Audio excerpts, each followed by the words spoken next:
नमस्कार, दोपहर का नंबर 1 डिबेट शो ब्रह्मास्त्र आप देख रहे हैं। मैं आपके साथ अनुराग सिंह। आई लव मोहम्मद पर देश भर में कैंपेन चलाया जा रहा है, जगह जगह पोस्टर्स और बैनर्स लगाए जा रहे हैं।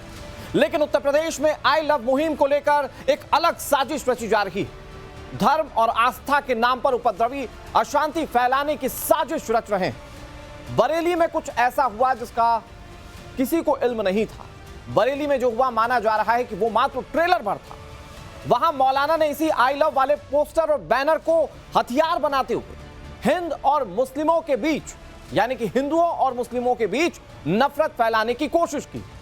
इसे हिंसा का रंग दे दिया गया। भले ही मौलाना तौकीर रजा अपनी करतूतों की वजह से सलाखों के पीछे जा चुके हों, लेकिन उत्तर प्रदेश में आई लव वाले कैंपेन अभी भी लगातार जारी। कई मुस्लिम हाथों में आई लव मोहम्मद के पोस्टर और बैनर के साथ जुलूस निकाल रहे हैं। गलियों और चौराहों पर इसके पोस्टर्स लगाए जा रहे हैं ताकि समाज, सोसाइटी में रहने वाले हिंदुओं को अपनी कट्टरता का वो सख्त पैगाम दे सकें।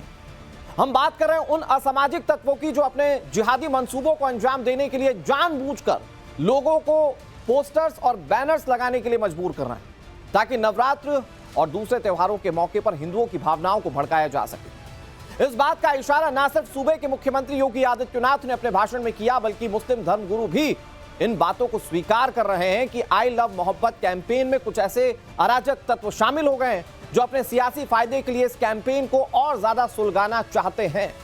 आज देश के नंबर 1 डिबेट शो ब्रह्मास्त्र में इस मुद्दे पर चर्चा करेंगे, जानने की कोशिश करेंगे कि क्या वाकई आई लव वाला ट्रेंड खतरनाक हो रहा है। धर्मगुरुओं की अपील पर क्या यह ट्रेंड आगे आने वाले वक्त में बंद हो जाएगा, ये सवाल हम पूछेंगे। लेकिन सबसे पहले रिपोर्ट आपको दिखाते हैं।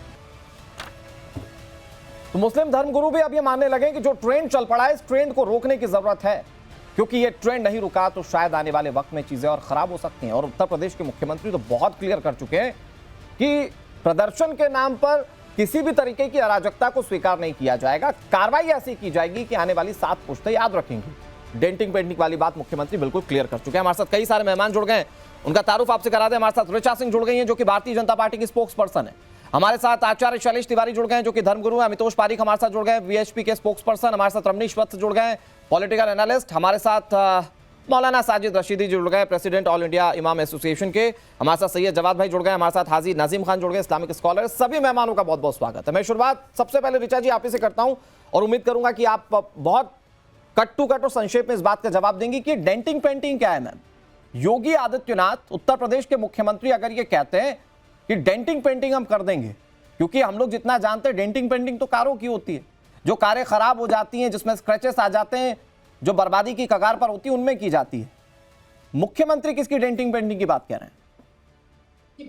बिल्कुल अनुराग जी, जो भी कारें खराब हो जाती हैं, जो भी कानून व्यवस्था को चिढ़ाने लगती हैं, कानून व्यवस्था को चुनौती देने लगती है, उनकी डेंटिंग पेंटिंग की जाती है। ये बात सत्य है कि धार्मिक स्वतंत्रता हमको संविधान से मिली, लेकिन दूसरी तरफ कानून व्यवस्था बनाए रखना ये हमारा नागरिक दायित्व भी।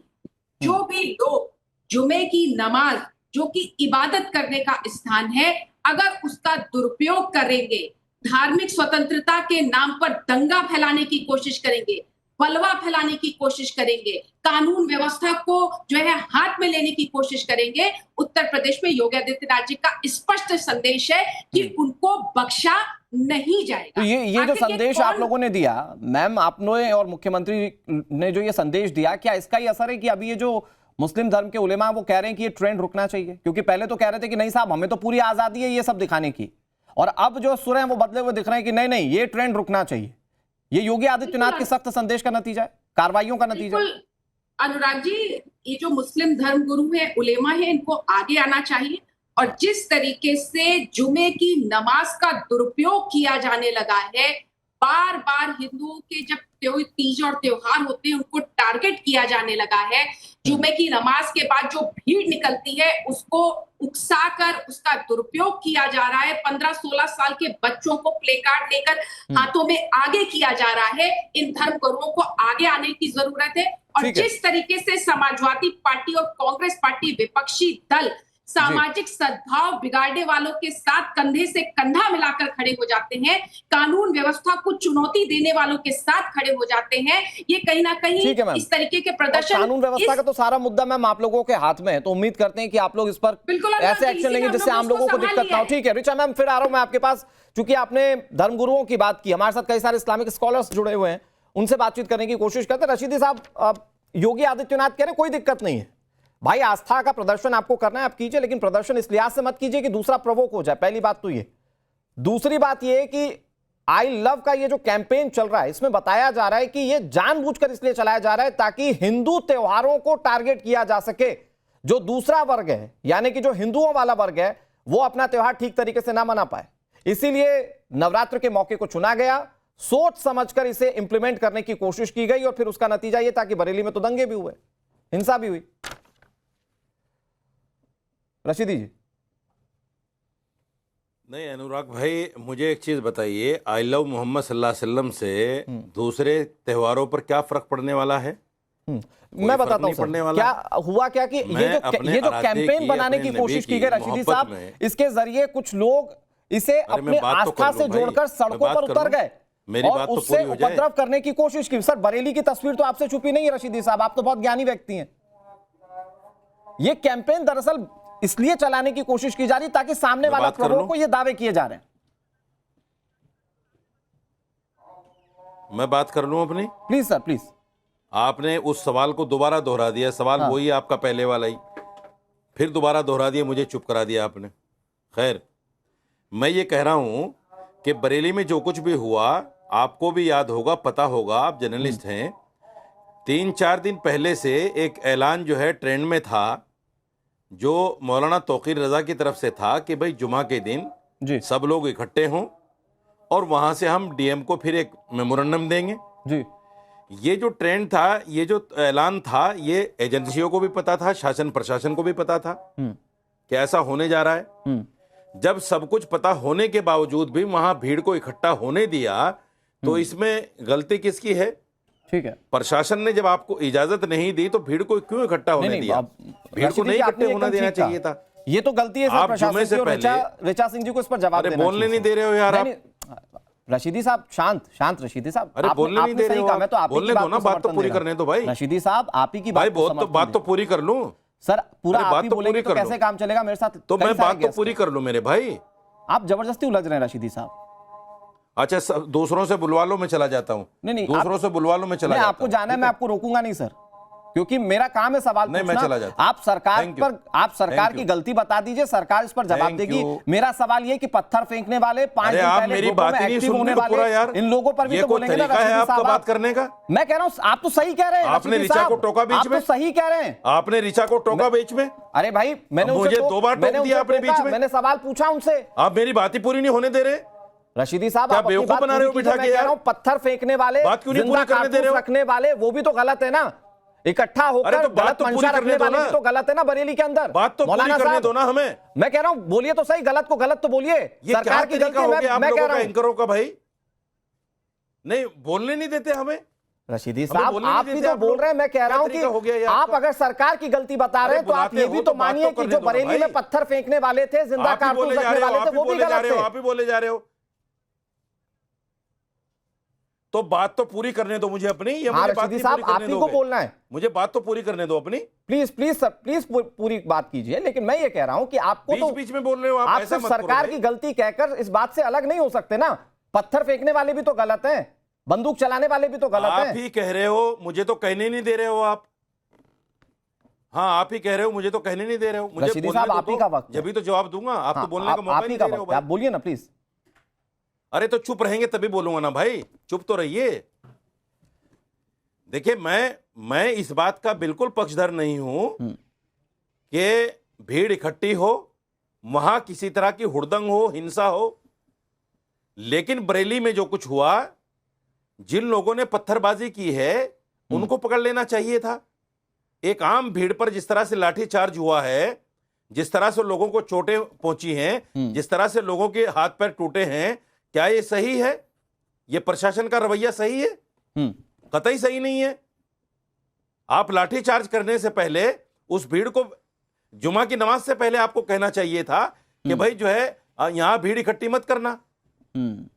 भीड़ इकट्ठी करोगे तो कार्रवाई होगी। जब आपने जुमे की नमाज से पहले उनको नहीं कहा कुछ भी, आपने भीड़ को इकट्ठे होने दिया और आपने फिर लाठीचार्ज कर दी, ठीक है, तो ये प्रशासन का फेलियर नहीं है? आप सुनिए राशिदी साहब, मुसलमानों को आपने बोला योगी जी डेंटिंग पेंटिंग उनकी कब करेंगे? जो लोग खुलेआम मुसलमानों को धमकी देते हैं, आपके पास पूरा अधिकार है, आप सरकार से इनको मकान ना दो, इनको दुकान ना दो। रशीदी साहब, इनको दुकानों पर रहने ना दो, उनकी डेंटिंग पेंटिंग कब होगी भाई? लेकिन रशीदी साहब, आप आम भीड़ पर हमले वाली बात जो कह रहे हैं, आप मुझे बताइए कि अगर भीड़ इकट्ठा होकर पत्थर चला रही है तो पुलिस ये कैसे संभव है कि जाएगी और पत्थरबाज को कॉलर पकड़कर निकाल लाएगी? वो मेंटेन करने का तरीका आप बता दीजिए। अगर वहां पर भीड़ को इकट्ठा नहीं होने दिया जाता तो आप बोलते हैं आप मुस्लिमों का हक छीन रहे हैं, आप उनको इकट्ठा नहीं होने दे रहे हैं उनके अपने जुलूस में। अनुराग जी, मैं आ रहा हूं ऋचा जी, इसके बाद आऊंगा आपके पास। रशीदी साहब प्लीज। भाई साहब, जो भीड़ इकट्ठे, जो पत्थरबाजी जिन लोगों ने की है, वो 2 लड़के वीडियो में दिखे हैं, पूरे मीडिया पे ये 2 लड़के चल रहे हैं। उन 2 लड़कों को पकड़ के जेल में डाल दो, उन पर कार्रवाई करो। आपने भीड़ को जिस तरह जानवरों की तरह मारा है, ये क्या प्रशासन के लिए ठीक था? ऐसा नहीं होना चाहिए था। ऋचा जी जवाब दे रही हैं। सैकड़ों आदमियों के खिलाफ एफआईआर कर दी। वो कह रहे हैं आप लोगों को जब ये गेमिंग हो रही थी उससे पहले रोक लेना चाहिए था और उसके बाद कॉलर पकड़कर सिर्फ पत्थरबाजों को पकड़ना चाहिए था उस भीड़ में से, उस मॉब में से। अगर मौलाना रशीदी की बात मान लेते तो लोकल इंटेलिजेंस यानी कि इनको नमाज ना पढ़ने देती, और अगर इनको जुमे की नमाज नहीं पढ़ने दी जाती, इकट्ठा नहीं होने दिया जाता मस्जिद के भीतर नमाज अदा करने के लिए, तो आज यही लोग हाय तौबा मचा रहे होते और बताते कि हमारे संविधान प्रदत्त अधिकार को छीन लिया गया। लेकिन उत्तर प्रदेश में योगी आदित्यनाथ जी की सरकार है, हम संविधान प्रदत्त अधिकार नमाज अदा करना जो कि संविधान के अनुसार मिला हुआ है उसकी भी रक्षा करेंगे। लेकिन अगर उसके बाहर निकलकर जो लोग नमाज में इकट्ठा हुए वो हाथों में पत्थर लेकर जाएंगे, बलवा करने का प्रयास करेंगे, कानून व्यवस्था को अपने हाथ में लेने का प्रयास करेंगे, तो योगी आदित्यनाथ जी का शासन प्रशासन उसको भी कंट्रोल करना चाहता है, उसके ऊपर भी कार्रवाई करना चाहता है। ना पढ़ने देने का प्रयास तो बहुत बार हुआ है, नमाज ना पढ़ने देने का प्रयास तो बहुत बार हुआ है। संभल में जुमा की नमाज नहीं पढ़ने दी गई। नहीं रोकेंगे। दिल्ली में जो है प्रशासन के लोगों ने जूतियों से मारा नमाज पढ़ने वालों को। ऐसा तो बहुत बार हुआ है। नहीं मिलेगा। नमाज पढ़ने वालों के खिलाफ एफआईआर भी हुई है, जो अपने घरों में नमाज पढ़ रहे हैं एफआईआर हो रही है उनके खिलाफ। आप कहाँ नमाज के बारे में बात कर रही हैं? कहाँ नमाज के बारे में बात कर रही हैं? समस्या ये ना, ओके ऋचा सिंह जी और रशीदी जी, ठीक है, समस्या ये कि अगर ए के फॉर्म में हो जाएगा तो बोला जाएगा बी क्यों नहीं होने दिया गया और सी क्यों नहीं होने दिया। इस तरह के कई सारे विकल्प मौजूद रहते हैं। ठीक है, मैं आ रहा हूं आपके पास। ठीक है अमितोष भाई, बहुत जल्दी से, उसके बाद मैं हाजी नजीम सैयद जवाद जी के पास जाऊंगा। अमितोष भाई, सिर्फ मेरे लिए थोड़ा ही, मुसलमानों के लिए ठीक है। रशीदी जी अब ठीक है ना, आपने बोल लिया, आपको अनइंटरप्टेड बोलनी थी, आपकी नाराजगी कम से कम इस मामले में तो दूर हुई होगी अमितोष भाई। लेकिन जो एक तो रशीदी साहब कह रहे हैं कि क्या ये पॉसिबल है कि भाई मॉब आए और उसमें से 2 पत्थरबाज हैं तो 2 पत्थरबाजों को ढूंढकर निकाला जाए, बाकी लोगों पर कोई कार्रवाई ना हो? क्या ये संभव है? पहली चीज तो ये, और दूसरी चीज ये कि क्या ये जो कैंपेन आई लव वाला चल रहा है ये एक प्रयोग के तौर पर है? क्योंकि बरेली वाली घटना में ये पता चला 5 दिन पहले से प्लानिंग हो रही थी, अलग अलग व्हाट्सएप ग्रुप्स बनाए गए थे और उन ग्रुप्स के जरिए लोगों को मोबिलाइज किया गया, कुछ लोग भड़का भी रहे थे। तो क्या ये हिंदू त्योहारों को देखते हुए ये प्रयोग किया गया है? क्या है अनुराग भाई, अभी संविधान की बड़ी बड़ी कसीदें पढ़ेंगे मेरे आने वाले प्रवक्ता। एक बहुत बड़ा अंतर है, संविधान आपको असेंबल होने की इजाजत देता है आर्टिकल 19 में, लेकिन उस असेंबल को अनलॉफुल आप क्रिएट करते हो उसकी इजाजत संविधान नहीं देता। ये एक अनलॉफुल असेंबली थी। संविधान आपको इकट्ठे होने की इजाजत देता है लेकिन आप उसको दंगा में कन्वर्ट करते हो उसकी इजाजत नहीं देता। और संविधान के साथ रहने वाली लोकतांत्रिक पद्धति के अंदर में आपको अधिकार है अपने प्रदर्शन का, लेकिन अगर आप उसका बर्ताव पत्थर उठा के करोगे, सर तंशीशुदा गुलाम नबी की आजादी से करोगे, तो ये भारत की जनता है, भारत के मुख्य है, राजस्थान के और देश भर के मुख्य। लॉ एंड ऑर्डर की जब उनकी आदत होती है तो उस लॉ एंड ऑर्डर के अंदर में आपके साथ वही बर्ताव करेगा जैसी आपकी हरकत होगी। पता कर लीजिए इंसान कौन थे और जानवर कौन थे। ये तो बात है रशीदी जी की। अब आती है दूसरी बात, लगातार तरीके से देश के अंदर में नेक्सस देखा गया तो यूपी एटीएस से भिवंडी से 3 लड़कों को पकड़ा, तीनों युवा थे, 5 करोड़ फंडिंग करते गाजब के नाम के, तो जोर जैसे फलस्तीन की छाती ठोक रहे थे। कश्मीर से लेकर संभल, संभल से लेकर उत्तर प्रदेश से उत्तराखंड में वही लोग क्राउड फंडिंग करते हैं और एंटी नेशनल एक्टिविटी में इन्वॉल्व पाए जाते हैं। उनको यूपी एटीएस पकड़ लेती, भिवंडी के लड़के होते हैं। फिर एक तबका खड़ा होता है जो बोलता है क्या गलत कर दिया भाई, हमने प्रदर्शन ही तो करा। तो मैं एक बात करता हूं आपके माध्यम से कि जिन लोगों ने प्रदर्शन करा और सरतंसिदा के नारे लगाए या पुलिस वाले की वर्दी उतारने की बात करी या आईएमसी के प्रेसिडेंट नफीस खान ने ये बोला अगर हमारे मोहम्मद का पोस्टर हटा दिया गया तो हाथ काट दिए जाएंगे पुलिस के। तो डेंटिंग पेंटिंग पर मैं आता हूं। डेंटिंग क्या है और पेंटिंग क्या है? पेंटिंग ये कि आपने रेडिकल रिलीजन की आड़ के अंदर में पोस्टर विवाद छेड़ा और उस पर सरतंसिदा के नारे लगाए, कानून व्यवस्था सही करने के लिए प्रशासन ने आपके लट दिए और वही हो गई डेंटिंग। हर मानसिकता का इलाज डेंटिंग पेंटिंग से करा जाएगा। जो भारत के अंदर मेरे सरतंसिदा के नारे लगाए या गुस्ताखे नबी के नारे लगाए। अब एक तबका खड़ा हो गया कि हमारे तो सबसे हमारे को रोक दिया गया, हमारी आवाज दबा दी गई। तो इस देश के अंदर में सरतंसिदा की आवाज क्या है? ये वही मिनी पाकिस्तान की सोच है, ये वही मिनी पाकिस्तान के लोग हैं। मेरे सवालों से थोड़ा सा नाराज हो जाए, लेकिन अमितोष भाई ये बात तो माननी पड़ेगी कि वो ये कह रहे हैं कि 2 पत्थरबाजों को तो कम से कम पकड़कर सूत दीजिए। वो ये बात तो मान रहे हैं। अगर ये पत्थरबाज दिख गए, इनका चेहरा दिख गया है तस्वीरों में, तो पकड़कर सूत दीजिए, इनका इलाज प्रॉपर कीजिए। मैं कम से कम इस बात के लिए रशीदी साहब को थैंक यू कहता हूं। रशीदी साहब आ रहा हूं, अनुराग वो साफ दिख रहे हैं।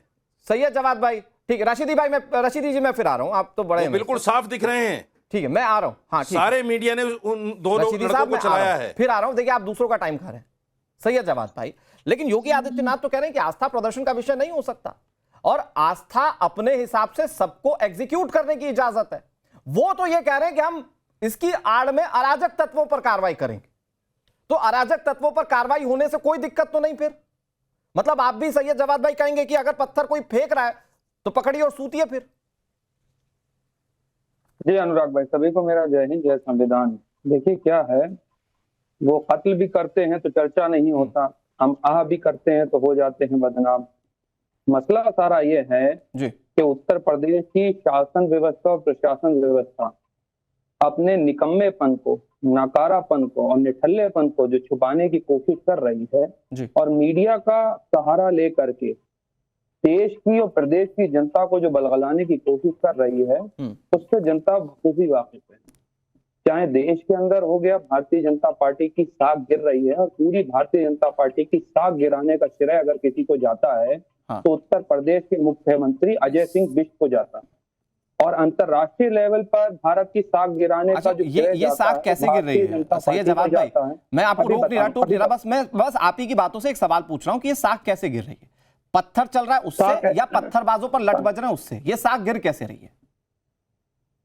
पूरे हिंदुस्तान में पत्थर कहाँ नहीं चल रहा है जहां डबल इंजन की सरकार है? आप बताइए कौन सी ऐसी व्यवस्था उत्पन्न कर दी इन्होंने जो सोशो इकोनॉमिक मतलब पॉलिटिकल पत्थर अगर सब जगह चल रहे हैं तो चलने दिया जाए, इस पर कार्रवाई ना करें? पत्थर दे कौन रहा है? मजबूर कौन कर रहा है पत्थर उठाने पे? हाँ, मैं बताता हूँ, ये जो कल मौलाना साहब गिरफ्तार हुए ना सैयद जवाद भाई, ये लोग पत्थर दे रहे हैं। नहीं तो सुनिए, पत्थर अगर दे रहे हैं और मौलाना कोई बात कर रहे हैं तो यही तो कह रहा हूँ। अभी आपने माना कि शासन प्रशासन की चूक है, माना ना आपने, अभी माना। मैं 2 बातें यहाँ पर रखना चाह रहा हूँ कि भारत के अंदर socio economy political justice system की जो हालत इस वक्त हो गई है, एक तरफा कार्रवाई साफ नजर आती है। इसी उत्तर प्रदेश के अंदर, दिल्ली के अंदर जंतर मंतर के नारे लगते हैं कि मुल्ले काटे जाएंगे, क्या क्या कहलाएंगे। ये तो सर तन से जुदा के भी नारे भी तो लगते हैं ना सैयद जवाद भाई? सर तन से जुदा के भी तो नारे बराबर कर दे रहे हैं। आप तो बड़ा उदारवादी है, आप तो बराबर कर दे रहे हैं ना। फिर बराबर मत करिए, बराबर का तो आप भी बोलिए ना कि भाई, आप भी बोलिए ना कि उन्मादी तो दोनों तरफ है, सर तन से जुदा वाले भी हैं और उधर मुल्ले काटे जाने वाले बात कहने वाले लोग भी हैं। आप भी तो एक ही तरफा बात कर रहे हैं ना। अब वो नफरत आप देखिए, मैं तो जानता हूं कि मुसलमानों, वही तो दिक्कत है। नहीं वही तो दिक्कत है ना। आप क्या कह रहे हैं सैयद जवाद भाई? आप ये कह रहे हैं कि आप ये कह रहे हैं पत्थर पकड़ाने वाला कौन है और आप एक्सपेक्ट कर रहे हैं कि मैं कहूं कि उत्तर प्रदेश सरकार पकड़ा रही है, जबकि पत्थर पकड़ाने वाला तो तौकीर रजा है जो सलाखों के पीछे है। आप तौकीर रजा पर कितना बोल पा रहे हैं? आपने भी नहीं बोला, रशीदी साहब भी नहीं बोल रहे हैं। मेरी बात सुन लो मेरे भाई, मेरी बात सुन लो फिर बोल लेना। मैं 2 कह रहा हूं, हिंदू मुसलमानों से बेइंतहा मोहब्बत करते हैं और मुसलमान भी हिंदुओं से बेइंतहा मोहब्बत करते हैं। हम तो मोहब्बत करने वालों को ज्यादा देखते हैं। आप नफरत करने वालों को देखिए। योगी आदित्यनाथ कल आते हैं और प्रदर्शन करने लगते हैं। नहीं एक मिनट रिचा मैम देखिए, एक मिनट। सैयद जवाद भाई बहुत आराम से बात करें, मुझे लगता है बहुत आराम से बात करना चाहिए। मैं नफरत करने वालों को देख रहा हूं और मुल्ले काटे जाएंगे ये वाली बात टीवी पर आप इंडोर्स कर रहे हैं, नफरत वाली बात कौन देख रहा है? ये सैयद जवाद भाई टीवी पर लाइव बैठकर कम से कम एक्सपोज मत होइए ना ऐसे। किसी भी रैली में इस अरे तरीके के नारे नहीं लगाए जाते। मेरा ऑब्जेक्शन है इनके इस बयान पर। इस तरीके के नारे सरतन से जुदा 15-15, 16-16 साल के लड़के लगा रहे हैं और हिंदू धर्म गुरु और ये जवान साहब उनको रोक नहीं पा रहे हैं और ना तो उसकी निंदा कर पा रहे हैं। क्यों अपनी पीढ़ियों का ठीक है सैयद जवाद भाई 20 सेकंड्स आपके। पर आपको जवाब देना चाहिए। सैयद जवाद भाई 20 सेकंड्स आपके। आप सिर्फ सरकार पर आरोप लगाकर थोड़ी सीमित रहेंगे। आप व्हाट्सएप ग्रुप बनाने वाले और जो मोबिलाइज होने वाले लड़के हैं, जो छोटी छोटी उम्र के लड़के जिनके हाथों में पत्थर है, उन पर भी तो बोलेंगे ना कि उनके दिमाग में नफरत फैलाने वाला कौन है। उनके हाथ में तो हम कलम देने की कोशिश करते हैं और भारत के हाथ में, हर बच्चे के हाथ में हम कलम देने की कोशिश करते हैं। देखना चाहिए और वो देश के अंदर पीढ़ियों को इस तरीके से उनका भविष्य आप लोग अरे जिसका इतिहास बनने का रहा है। ठीक है ओके ऋचा जी मैं आ रहा हूँ आपके पास। ऋचा जी आ रहा हूँ, सैयद जवाद भाई आ रहा हूँ आपके पास। मेरे साथ और भी कई सारे मेहमान हैं। ठीक है आचार्य शैलेश तिवारी जी, ये क्योंकि संभल वाली घटना सावन से कुछ दिन पहले हुई, उसके बाद भगवानों के जुलूस निकल रहे, तब पत्थरबाजी हो रही है। मतलब हिंदू त्योहारों में हमने ये पिछले काफी समय से ये ट्रेंड देखा कि कुछ अराजक तत्व उसे बिगाड़ने की कोशिश कर रहे हैं, खलल डालने की कोशिश कर रहे हैं। ये जो बरेली में हुआ या जो ये आई लव वाला जो कैंपेन चला, क्या ये हिंदू त्योहारों को टारगेट करके ही कुछ अराजक तत्वों की तरफ से इसमें हिंदू त्योहारों में खलल डालने की कोशिश हो रही है क्या, शैलेश तिवारी जी?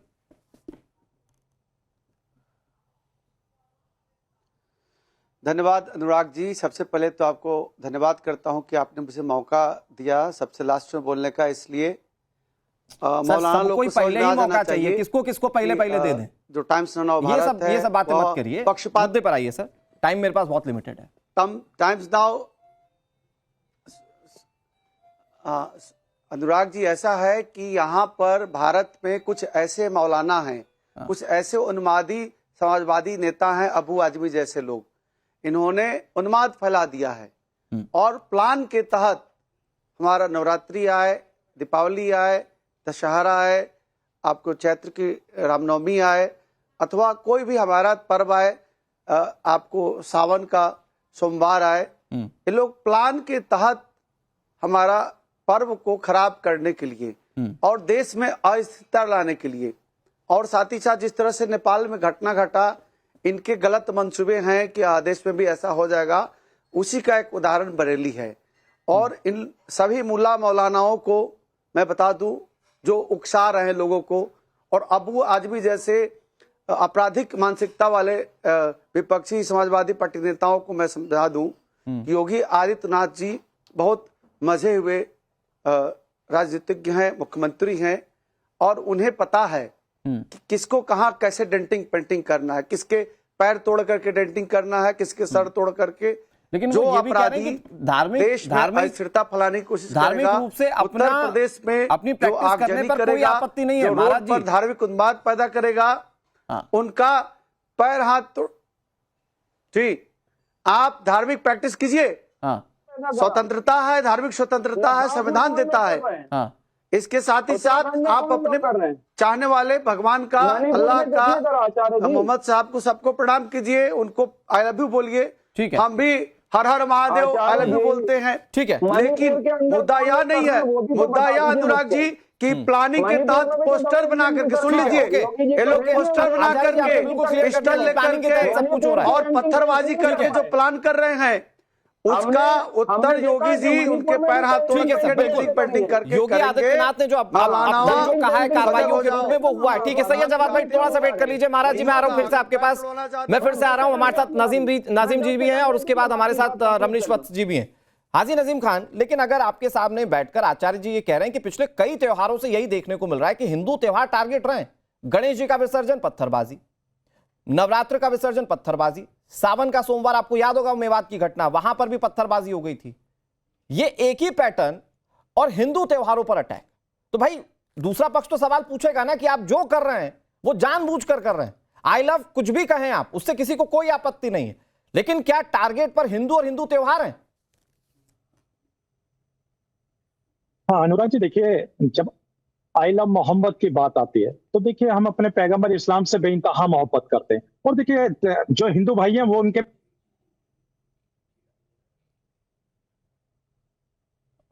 नजीम जी कुछ तकनीकी दिक्कत है, मैं फिर से आ रहा हूं आपके पास। सही जवाब में जल्दी से कह लीजिए इसी सवाल पर, जल्दी से प्लीज सर।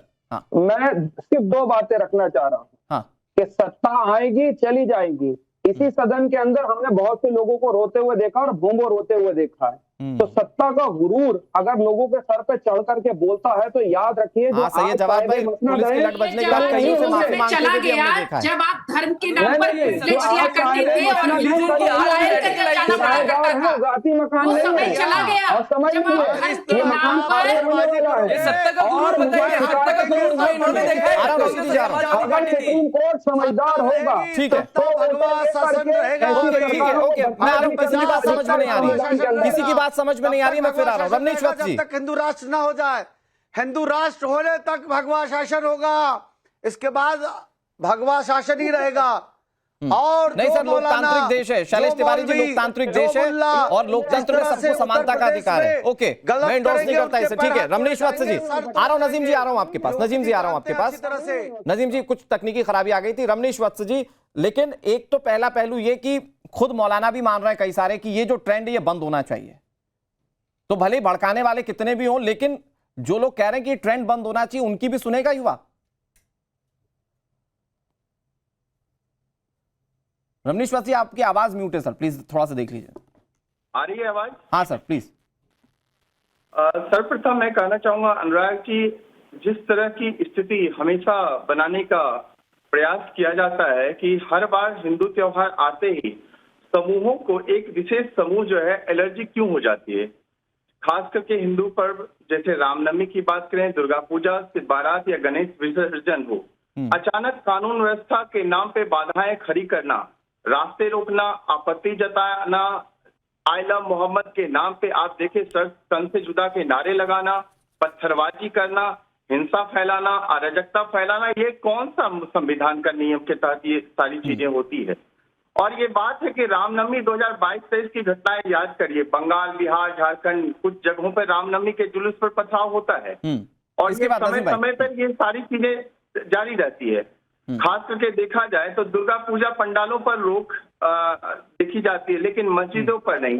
बात है कि ये सारी चीजें जो है गणेश विसर्जन हो, कांवड़ यात्रा हो, ठीक ठीक है। पहले ही संवेदनशील इलाकों में माहौल गरमाया जाता है और तौकीर दिया जैसे आतंकी जो है इसमें सम्मिलित होते हैं और मौलाना साजिद रशीदी जैसे लोग उसको प्रश्रय देते हुए नजर आते हैं टीवी पे बैठ के। फिर मैं पूछना चाहता हूँ, योगी आदित्यनाथ जी ने साफ कहा है और किया भी है, जो भी माहौल बिगाड़ेगा, ठीक चाहे कोई है भी रमनीश वत्स जी, ये मैसेज लाउड एंड क्लियर है। नजीम खान जवाब दे रहे हैं। नजीम भाई, अगर हर हिंदू त्योहार टारगेटेड होगा तो सवाल तो आएगा ना मन में कि भैया क्या ये जानबूझकर किया जा रहा है, क्या ये कोई लेबोरेटरी में सब कुछ तैयार हो रहा है क्या? बिल्कुल बिल्कुल। हाँ अनुराग जी नजीम जी। अनुराग जी देखिए जिस तरीके से, हाँ अनुराग जी जिस तरीके से मैं आ रहा हूं, रमनीश वत्स जी आ रहा हूं। है जो भी माहौल बिगाड़ेगा। ठीक है रमनीश वत्स जी की आवाज प्लीज थोड़ी सी कम कर दीजिए, वक्त लिमिटेड है। नजीम भाई जल्दी से।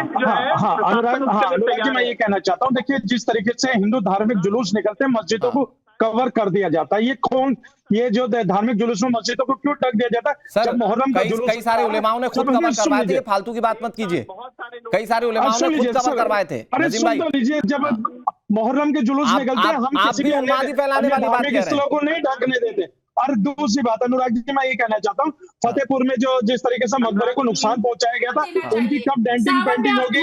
जो आगरा के अंदर लव जिहाद जैसी घटनाएं करेंगे और जब इनके ऊपर रोकथाम की जाएगी जो तो ये आप कहते हैं कि अयोध्या के अंदर किसी भी मुसलमान को नहीं रहने दिया जाएगा, भाजपा के नेता ने कहा कब डेंटिंग पेंटिंग होगी तो बताइए, हम तो जवाब लेने के लिए तैयार ठीक है। लेकिन यहाँ पर बरेली के अंदर जिस तरीके के यहाँ पर छोटे छोटे बच्चों के ऊपर डंडे लाठी डंडे बजे ये बिल्कुल गलत है। सुनिश्चित है। हाँ जी जी। प्रशासन को साजिद रशीदी जी, मेरे पास 10 सेकंड है सर, चूंकि आपने इस बात को एंडोर्स किया कि जिसने पत्थर फेंका उस पर कार्रवाई हो। रमनीश जी प्लीज थोड़ा सा वेट कर लीजिए। साजिद रशीदी थी, कम से कम आप 10 सेकंड में ये बताइए कि भाई पुलिस के पास फ्री हैंड है काम करने के लिए कानूनी रूप से, पत्थरबाजों पर फुल फ्लैश कार्रवाई हो 10 सेकंड में। सर अनुराग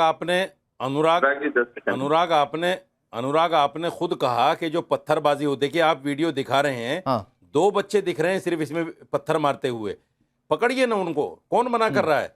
जो भी पत्थरबाजी करे उसको पकड़िए। लेकिन पत्थरबाजी की आड़ में तमाम मुस्लिम बच्चों पर FIR कर देना, उनको लाठी मार देना, ये ठीक नहीं है। निकल पड़ते हैं। शांति का विरोध कोई आम नागरिक नहीं करता है।